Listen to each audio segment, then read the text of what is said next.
Where my mom's at. Raising kids, cleaning shit, need a long nap. Okay. It says, "Hey, Christine, I just found out I'm expecting my first. Hooray. Congratulations. What do I do now? How do I know what I need for the baby and what is nonsense? How am I supposed to know how to take care of the baby as it develops?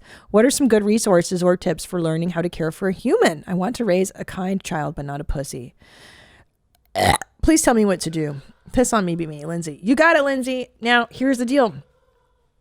I'm super stoked that you're even asking this question because I think a lot of us go into parenthood without a formulated theory or a formulated philosophy of parenthood. I know it's damn near impossible because you're not there yet, but I would invite you now to take the next few months as you're sitting there gestating this human to think about what would it look like for you to raise somebody with what values? What do you stand for? And I think that's really, really important to figure out as a human being what you stand for, and more importantly, what would you teach somebody to make that person resilient and ready for this world we live in? Because look, all these fucking snowflakes can try and make everything, a safe space and make everybody fucking seen and heard. It just doesn't go like that. We all know that.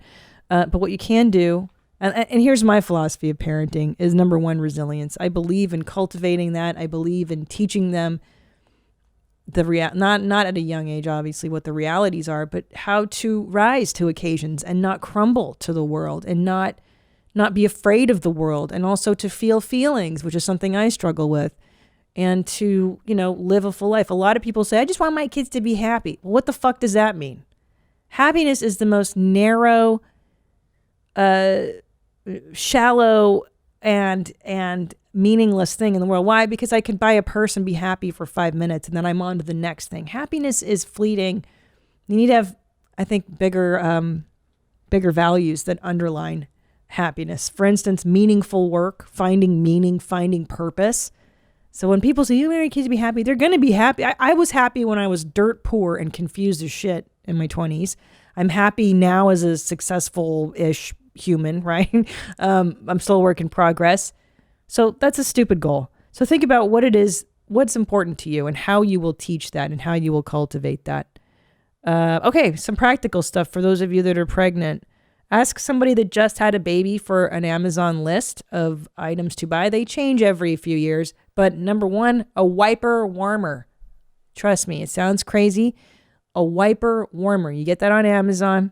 You put the wipes in there, it warms it up, and it's so much nicer on the tushy, especially on a newborn tushy.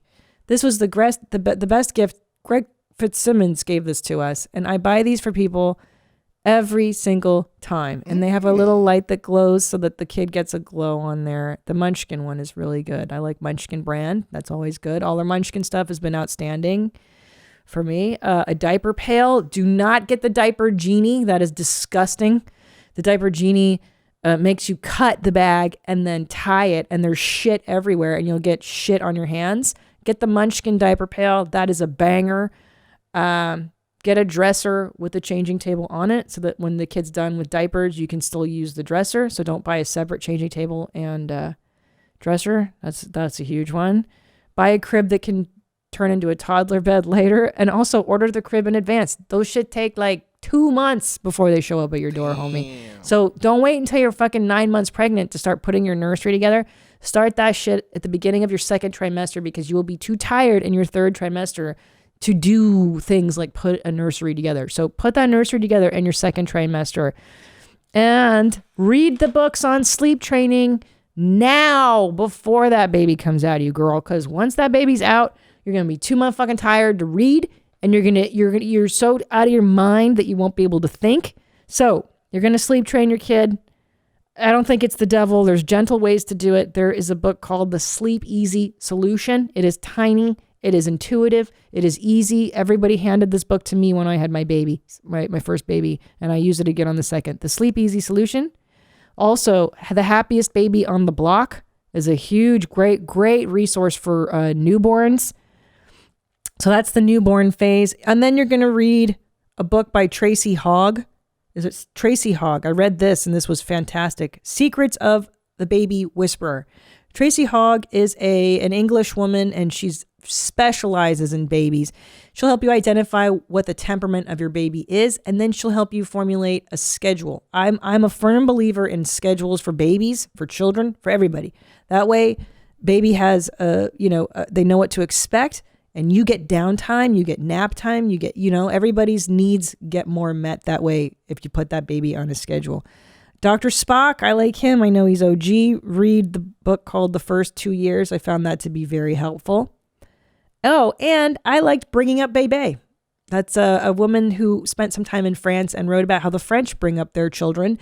Bullshit, a lot of it. But I like it in terms of being a guidepost for goals, squad goals. What is it? Aspirations, as they say. Because I do like some of the European way of raising kids. I think they're that creates resilience. I think the way Europeans do shit a little bit. Other than that, motherfucker, think about birth, plan for the birth. I foolishly never took a Lamaze class. I never really read about birthing because I was convinced that I would have a C-section, which they told me I would. I went into labor anyways, and then I had to give birth vaginally. Didn't know how, wasn't prepared, and I was an idiot. So take some kind of a class to prepare yourself emotionally. If not, you're not going to learn everything from these classes, but what it does is prepare you emotionally, psychologically, and nest, clean your house, get your house right, do everything now. Don't wait until that kid is born. If you want to move, move now. Don't move after that baby comes. And there you go. Where my mom's at? Where my mom's wearing thongs, hitting bongs at? Raising kids, cleaning shits, need a long nap. Where my mom's at? Where My Mom's At podcast with Christina P.